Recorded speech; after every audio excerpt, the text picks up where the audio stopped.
The day started like any other family celebration, except this one had the weight of years of tension compressed into one opulent ballroom.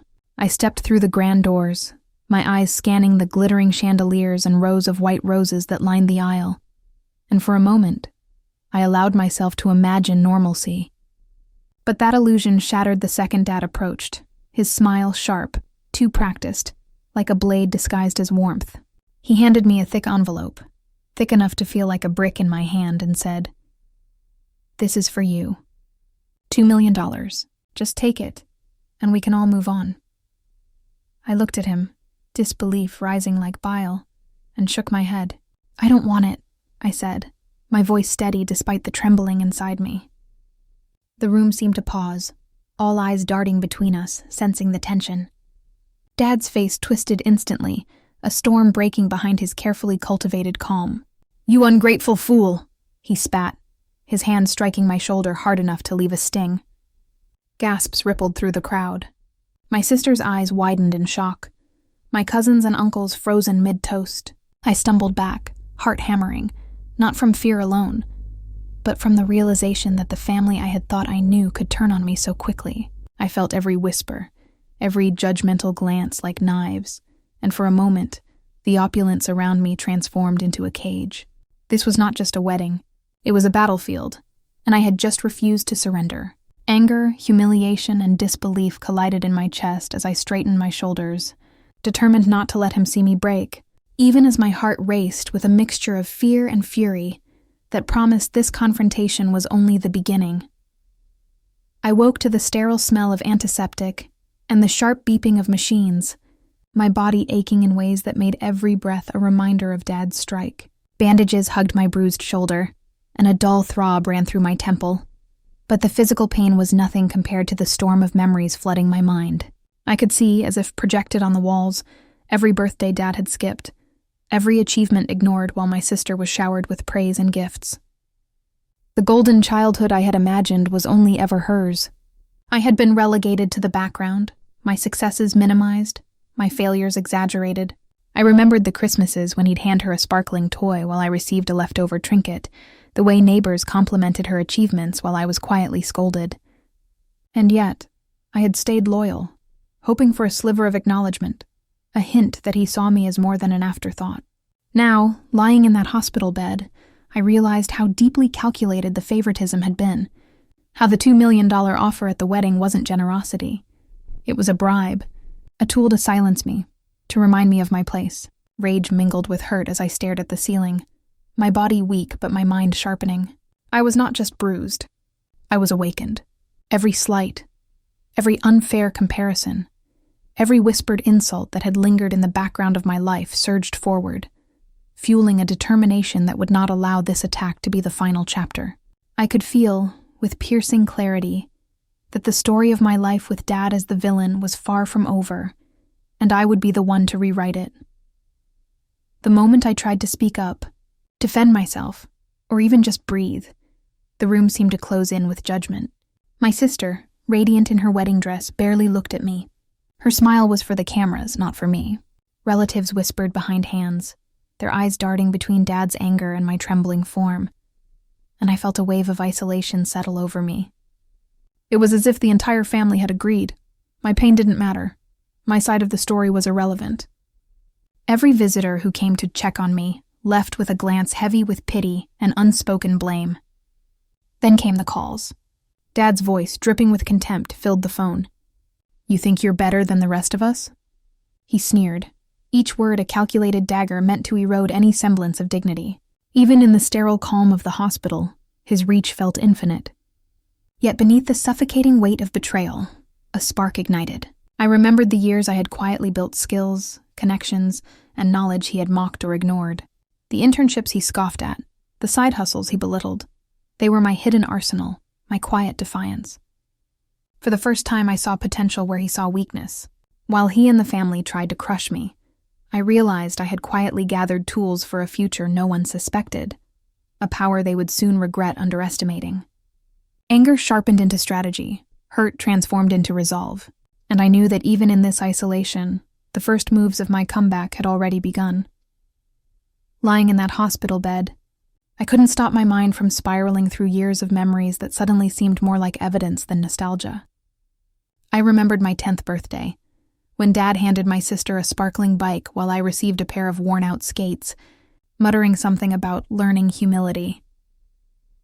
I had forced a smile, pretending to be grateful. But inside, I had already begun cataloging the subtle ways I was always second. Teenage years were no better. Every school award I brought home was met with a shrug, while my sister's achievements were broadcast to family, friends, and neighbors, complete with lavish gifts and praise that made my stomach twist. Even as an adult, the pattern persisted.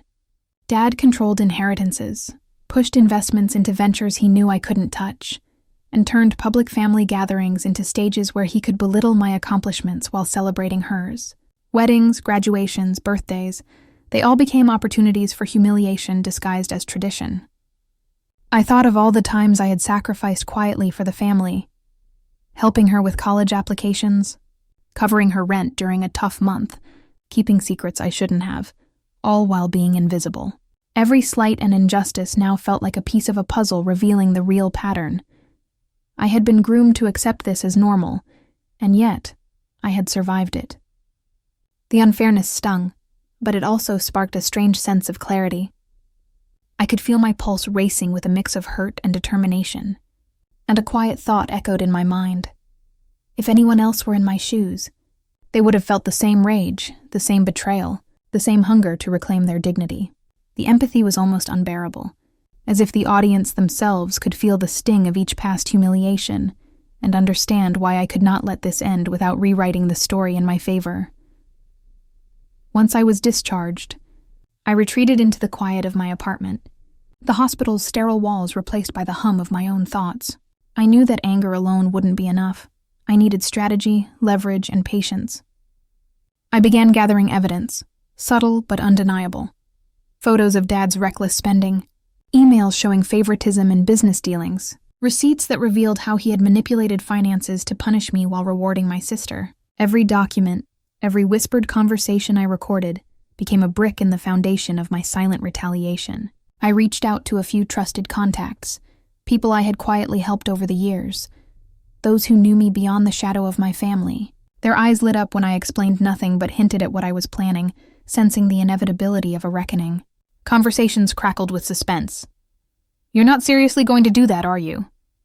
One friend asked, the fear and excitement in her voice betraying the thrill of it all. I only smiled, a quiet curve of lips that carried the weight of patience and intent. Every call, every meeting, every careful step added to the tension, and I could feel it building like electricity in the air. The family thought they had silenced me, but what they didn't know was that every slight, every insult, every act of favoritism had been quietly fueling a plan that would turn the tables in ways they could never anticipate. And though I kept the details close to my chest, the anticipation was already intoxicating. A slow-burning fire that promised the eventual eruption of justice. I knew the first strike couldn't be grandiose. It had to be precise, personal, and undeniable. So I started small and smart, aiming at the one place Dad cared about most, his reputation. He had always curated an image of control and generosity, the kind of man who donated to charities and hosted elegant fundraisers. The truth was messier, rooted in impulsive spending, empty promises, and a few very public lies. I didn't need to tear him down completely, not yet. I needed to crack the veneer so people saw the man behind the mask. The opportunity came sooner than I expected.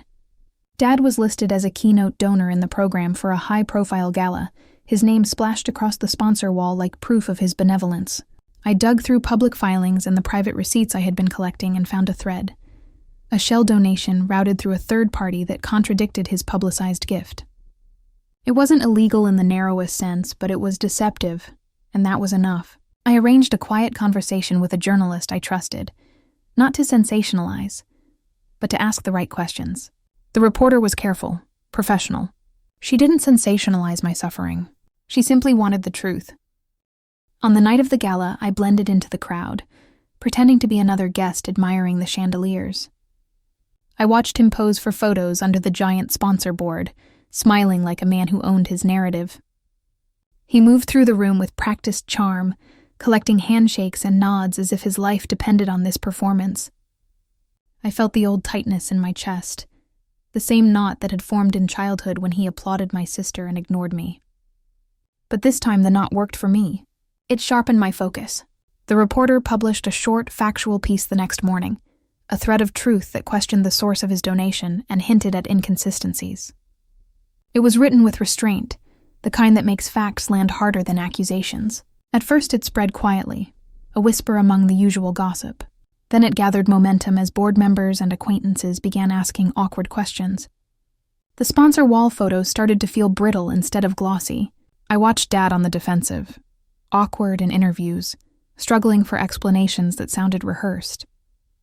He stumbled over numbers and names, and the more he spoke, the more his carefully built image trembled. Dinner invitations dwindled. A few board members distanced themselves politely. The family tried to play it off as coincidence or jealousy, but the seed of doubt had taken root. People who had once smiled too readily at his anecdotes now hesitated before sending a message of support. The satisfaction wasn't violent. It was quiet and clean, a whisper of justice that steadied something in me. For the first time since the wedding, I felt the scales begin to tip. Sympathy that had been withheld from me started to tilt in my direction. Not because I sought pity, but because truth, however small, has this stubborn habit of correcting balances. Still, I didn't celebrate loudly. I let the consequences unfold, savoring the slow, inevitable erosion of his untouchable image. Behind the scenes, allies I had cultivated reached out, not with dramatic offers, but with practical help and corroborating details. A few messages arrived that said things like, "This is the start of something, and we always suspected." Those messages landed heavier than any check he'd ever flashed. I took no credit publicly. I watched from the shadows as his confidence faltered. His defensive calls became more frequent and angrier, a rawer version of the man who had struck me in front of everyone. Each stumble, each forced apology, felt like a small stitch pulling the fabric of his power apart. It was intoxicating to see him make mistakes he couldn't spin away, to know that my patience and quiet evidence had done what anger alone never could. This was only the opening move. The family would circle the wagons, lawyers and PR people would be called, but I had pierced his armor in the place he most fiercely guarded. The challenge now was to tighten the pressure without revealing my hand, to let him flail while I guided the narrative from the shadows. The taste of quiet catharsis was addictive. I could almost hear the collective intake of breath, the hush before a storm. What came next would be louder, irreversible. Dad's retaliation was swift, but subtle, less physical this time, more corrosive, the kind that gnawed at nerves and reputation. Phone calls came early in the morning, each one a carefully measured mix of threat and guilt. "Do you want everyone to think you're ungrateful?" He hissed, the venom laced with familiarity, as if our shared history gave him license to wound deeper. Family members began taking cues, offering backhanded condolences or unsolicited advice about humility and forgiveness. The sister who once ignored my existence now looked at me with a forced softness, her eyes betraying confusion more than sympathy. At dinner parties and social gatherings, whispers followed me like shadows, some curious, some judgmental, all reminding me that I was still the problem child in a house that prided itself on appearances. Every call, every glance, ignited a battle inside me. Should I respond with confrontation or strategic silence? Could I allow him to bait me without losing moral footing? My instincts screamed to lash out, to reveal everything I had uncovered, but I knew patience was sharper than any retaliation executed in haste. I replayed every interaction, measuring tone, considering leverage, calculating timing. Each day became a test of restraint, forcing me to act as though I were still powerless while secretly tightening my grip behind the scenes. Even as anger surged, I recognized the stakes. Misstep and I could lose allies, credibility, and the narrative I had painstakingly built. Yet I also realized that every verbal jab, every veiled accusation from Dad, only sharpened my focus. The tension was delicious, a taut wire vibrating between anticipation and danger. Every whispered slight, every forced smile from relatives, became a cue for my next calculated move. I felt as though I were walking a cliff's edge, balancing morality and strategy, knowing one wrong step could shatter everything. But the thrill of being underestimated, of letting them underestimate me for one more day, gave me a sense of power I had never felt before. The storm was building, and the moment for decisive action was approaching. But how and when remained a secret I guarded fiercely, even from myself. The quiet patience I had maintained finally bore fruit, and I knew it was time to escalate. To take the calculated step that would make the family realize I was no longer powerless. I had spent weeks combing through old documents, financial records, and legal filings, piecing together a puzzle Dad had assumed I'd never see. The evidence was subtle but damning. Hidden debts he had guaranteed in my name, investments diverted to shore up his public image while leaving me out, and a long-forgotten codicil in the family trust that positioned me as the rightful heir to a significant portion of assets. It wasn't enough to simply possess this knowledge. The impact would only come when I revealed it strategically. I arranged a private meeting with the family lawyer, a quiet professional who had grown wary of Dad's inconsistencies. Presenting the documents in a calm, factual manner, I watched as the lawyer's eyes widened slightly, the shift in their demeanor confirming what I had hoped. The power balance was tilting. Dad's attempts to intervene through his usual charm failed. He stuttered and fumed, realizing that the narrative had changed without his awareness. The next day, I called a small gathering under the pretense of resolving minor family disputes. As everyone settled, I produced the codicil and other financial documents, laying them on the table with deliberate calm. Murmurs rippled through the room, faces flushing with shock and disbelief. Dad's eyes, once sharp and commanding, flickered with uncertainty, a hint of fear creeping in as the implications sank in. I explained, measured and precise, how years of favoritism and manipulation had left him exposed, how hidden debts and secret agreements now shifted leverage entirely into my hands. My sister gasped, her earlier indifference replaced with unease, and other relatives exchanged anxious glances. I felt a quiet thrill, the kind that comes from watching a carefully orchestrated plan unfold perfectly. This wasn't public spectacle yet, but the room's atmosphere had changed. Respect, fear, and uncertainty hung in the air like charged electricity. Every slight, every insult I had endured was now mirrored in their discomfort. For the first time, I wasn't reacting to their actions. They were reacting to mine. The stakes had been raised, and I could feel the power in my hands growing. It wasn't just revenge. It was a demonstration that I had been underestimated for too long. The family's foundation of control, of curated appearances, was cracking, and I had set the first stone in motion. While Dad scrambled to salvage pride and authority, I remained composed, silently savoring the moment, knowing the next moves would be even more decisive and public. The shift was intoxicating. The quiet dominance I had cultivated was finally visible, and I realized that my patience and strategy had turned humiliation into opportunity, anger into leverage, and invisibility into undeniable power. I never expected the dagger to come from the person I trusted most, my sister. It started as a casual comment during a supposed family reconciliation, her voice soft, almost apologetic. You know, I only ever sided with Dad because he promised me everything would stay safe. For both of us, she said, her eyes flicking toward him nervously. I froze, my mind racing. Every memory of her apparent support, every smile at my expense, suddenly felt tainted. Safe from what? I asked, my voice sharp but controlled, every syllable a measured probe. She hesitated, then admitted, almost in a whisper, the inheritance, the investments. He said if you went against him, we'd lose it all. A cold clarity settled over me. Everything Dad had done, every act of favoritism and public humiliation, had been part of a plan to manipulate not just me, but the family as a whole. My sister's complicity stung deeper than his blows. It meant betrayal had been normalized, woven into the very fabric of our family. My mind replayed every interaction, every subtle shift in loyalty, every moment she smiled when I faltered, and the weight of it almost knocked the breath out of me. I felt a surge of rage and disbelief, tempered by the realization that knowledge was power. So you were in on it, all these years? I asked, my tone low but edged with venom. She nodded, shame and fear mingling on her face. I didn't know how to stop him, she whispered, a weak defense that barely scratched the surface of the betrayal. I felt a surge of rage and disbelief, tempered by the realization that knowledge was power. So you were in on it? All these years? I asked, my tone low but edged with venom. She nodded, shame and fear mingling on her face. I didn't know how to stop him, she whispered, a weak defense that barely scratched the surface of the betrayal. Then Dad leaned forward, his calm facade cracking.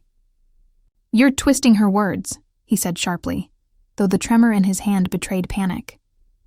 You've always been paranoid. I let him speak, letting his denials hang in the room like smoke, because the more he protested, the more obvious the truth became. I held up the documents I'd gathered, the codicil, the evidence of hidden debts, the financial manipulations, and let silence do the work. Faces drained of color, whispers barely contained. For the first time, the family could see the full picture. Dad's wealth, his reputation, and their comfortable lives had been contingent on my obedience. The very foundation of authority he had built on fear and favoritism was crumbling in real time, and the realization left them all vulnerable. My sister looked at me, finally unmasked, and I realized the emotional weight of this moment. Trust violated, power unmasked, and the first true opening for irreversible change. The room was silent, the tension taut enough to cut. I allowed a small, measured smile, knowing that the next step would be public, undeniable, and unforgettable. The storm I had been quietly building was on the horizon, and everyone in that room had just glimpsed the edge of it. The day of reckoning arrived with a tension so thick I could feel it pressing against my chest. The venue was buzzing with polished guests, cameras, and the subtle hum of anticipation, a social gala that Dad had meticulously organized to cement his public image. Everyone expected me to be polite, subdued, the quiet, problem child who didn't belong. But I had spent months building leverage, gathering evidence, and quietly orchestrating the perfect moment. As I stepped into the room, I felt a calm edge sharpen around me, each step measured, deliberate, carrying the weight of all the humiliation and betrayal I had endured. Dad was in his element, shaking hands, exchanging pleasantries, projecting confidence. My sister lingered nearby, a faint unease in her posture. I let the initial mingling pass, letting the attention settle before planting myself at the center of the gathering. I cleared my throat and all eyes turned. I think it's time everyone understood the full story, I said, my voice steady, carrying over the murmur of conversation. The crowd froze, sensing tension, as I laid out the evidence. The hidden debts, the manipulated finances, the codicil proving my rightful inheritance, and the proof of Dad's carefully concealed dishonesty. Gasps echoed across the room. Faces paled. Dad's confident posture faltered. The practiced smile cracked under scrutiny. He tried to interject, to dismiss the documents as irrelevant, but every attempt only drew more attention to his misdeeds. I paused, letting the weight of the revelations sink in, before addressing the personal betrayal that stung deeper than money ever could. And to my sister, I said, locking eyes with her, your compliance made this possible. I hope you understand what it means to stand on the side of truth instead of fear. Her lips pressed into a thin line, regret and fear flickering across her expression, but the audience sensed her complicity. By the time I finished, Dad was visibly shaken. Colleagues, friends, and extended family who had once deferred to his authority now questioned him openly. Cameras flashed, whispers rippled through the crowd, and the social pedestal he had built crumbled under the weight of undeniable truth. I watched, a quiet satisfaction settling over me, as the man who had struck, humiliated, and manipulated me became exposed before everyone who mattered to him. The room's energy shifted completely. People who had once admired him now evaluated him differently, their respect replaced with cautious wariness. I felt a profound sense of catharsis, not from cruelty, but from justice. The humiliation was public, undeniable, and deserved, a perfect mirror to the private suffering he had inflicted over decades. I realized then that true revenge wasn't just about winning. It was about restoring balance, claiming dignity, and making the people who had underestimated me finally see the strength they ignored. As I stepped away, the weight lifted slightly from my chest. Eyes still followed me, some in awe, some in disbelief. The first public reversal had shattered the facade, and the family, forced to reckon with the truth, would never look at me, or him, the same way again. Karma had arrived, precise, measured, and satisfying, and for the first time in years, I felt in control, powerful, and finally seen. Later that evening, after the guests had dispersed and the echo of murmurs faded, I found myself alone in the quiet of the grand hall. The chandeliers no longer dazzled. Their light felt soft, almost forgiving. I sank into a chair, letting the adrenaline drain, my body tense from months of careful planning and the climactic confrontation. The satisfaction of seeing Dad humbled and the family forced to reckon with their complicity was undeniable, but beneath it lay a strange mixture of exhaustion and reflection. I thought of the years I had endured favoritism, humiliation, and betrayal, and I acknowledged the toll it had taken on my spirit. Yet in the same breath, I recognized the strength I had cultivated quietly, the patience and strategy that had transformed fear and anger into power. There was a bittersweet clarity in knowing that justice had come at a personal cost. Relationships were fractured beyond repair, trust had been shattered, and yet, in that silence, I felt a moral victory that no one could take from me. I allowed myself a small, quiet smile, not from triumph over others, but from the reclamation of my dignity and autonomy. The years of quiet suffering had been transformed into knowledge, leverage, and resilience, and I realized that I was no longer defined by their judgment or approval. I had navigated the storm, orchestrated the reversal, and emerged with both clarity and control. In that moment of reflection, I understood that revenge was not just about humiliation or exposure. It was about restoring balance to my life, reclaiming the narrative that had always been mine, and stepping into a future where my worth was no longer determined by others' whims. Months later, life had shifted in ways I had only dared imagine in quiet moments. I had reclaimed control over finances, secured my rightful inheritance, and rebuilt bridges selectively with people who had proven themselves trustworthy. The family dynamic had changed. Dad's authority was diminished, my sister more cautious, and even extended relatives treated me with a newfound respect that felt both foreign and validating. Each decision I made, from investments to social engagements, carried the weight of autonomy, a stark contrast to the years of obedience and suppression I had endured. Sitting in my office, reviewing documents I once had no right to touch, I allowed myself a moment of quiet pride. I thought of the long nights spent strategizing, the courage it took to face betrayal, and the patience required to see justice unfold without losing myself. Growth had come not from vengeance alone, but from understanding my own strength, resilience, and capacity to act wisely under pressure. I realized that dignity wasn't restored by humiliating others. It was reclaimed through steadfastness, clarity, and intentional action. The fear that once shadowed my steps had been replaced by confidence, a sense of empowerment that radiated quietly but unmistakably. I could finally breathe without the weight of suppression, knowing I had navigated treachery, survived emotional storms, and emerged not just unbroken but elevated. The life I now led was mine, financially, socially, emotionally, and the knowledge of my own worth was the most powerful inheritance of all.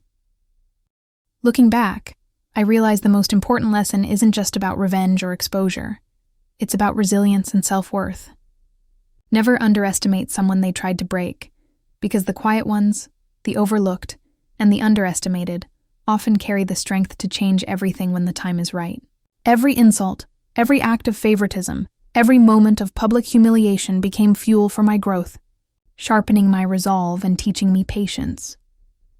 I know there are others out there who have felt invisible, betrayed or dismissed by their own families. Maybe you've endured what I did, or maybe you're watching, wondering what you would do in my place.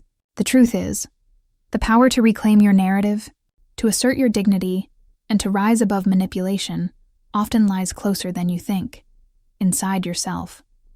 So, as you reflect on this story, ask yourself, what would you do if everything you were told about your place in a family, a society, or even a friendship was wrong? Could you turn it into your advantage? Could you claim the life, respect, and justice you deserve? Think about it, because sometimes the ones everyone writes off are the ones who rewrite the ending.